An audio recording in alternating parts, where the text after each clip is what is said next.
mga mare!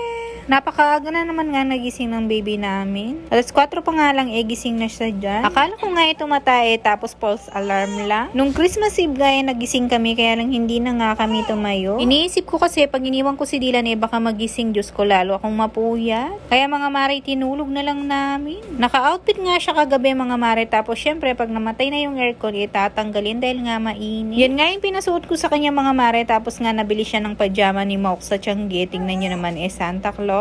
Sakto pa naman ito meron dito sa damit na color green din. Kaaga-aga nga napakadaldal ng bata. Buti na nga lang hindi na nga kami napuyat ng gabi dahil nga napakaaga niyang gumising. Buti pa sana kung makakatulog pa ako ulit nito pero hindi na. Siya na lang yung matutulog niya. Alas 5 na nga dito, isang oras na nga kaming nag-uusap kaya medyo muryot na siyang konti dyan. Pinultang ko nga siya dyan mga mare kaya tignan nyo, lusog-busog na naman yung tiyan niya. Nag-cellphone na nga ako dyan mga mare kaya lalong nagising yung diwa ko kaya hindi na nga ako inanto. Bala ko na nga din sanang tumayo dyan kaya lang masyadong maaga pa yung alas 5 kaya hindi na muna ako tumayo. Pinatulog ko na muna siya. Tapos nga mga mare nung mag-aalas 6 na napatulog ko na tapos iniwan ko lang dito sa higaan niya. Tapos nagkape na nga ako sa labas. Kahit nga wala siyang katabi doon mga mare, napakasarap ng tulog niya. Pagkalabas ko nga dito sa mesa namin na nakikita nga ako ng chocolate. Kumain ako ng isa tapos meron din ako nakitang kalamay tsaka pa. Nung bandang alas 8 nga mga mare, nagluto na nga si Mudra tapos pinalabas niya itong mga bagong kaldero ko. Diyos ko mga mare, 2 years ko na yatang tinatago yun. Nagluto nga siya ng rellenong bangus tapos si kuya ko naman nagluto siya ng japchae. Ay ewan ko basta pansit yan. Nagluto din ng lengwa ang Mudra tapos nag-barbecue naman ng bunso. Siya nga yung mga nagluto dito sa mga barbecue tapos yung tita ko ay may dalang kanton nga. Nagluto din pala ng buttered hipon si Mudra tapos ito nga yung mga hinihiyaw pa ni bunso na hotdog. Tsaka ito yung adobong bibe. Pagkatapos nga namin kumain dyan, sabi ko yung magpa-picture kaming 4 kaya yan tingnan nyo naman. Napakalakas nga ng hangin dyan, buti na nga lang hindi nasira yung display namin dito sa harap. Tuwang-tuwa nga ako dyan mga mare, paano ba naman pinapaharap si Dylan dyan pero tingnan nyo naman is na bero ang baby.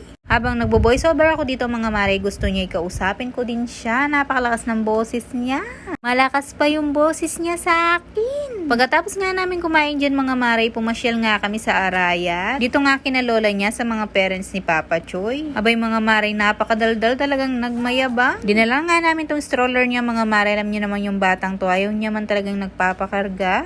Masaya na nga siya pag nakasakay siya dito sa sasakyan niya.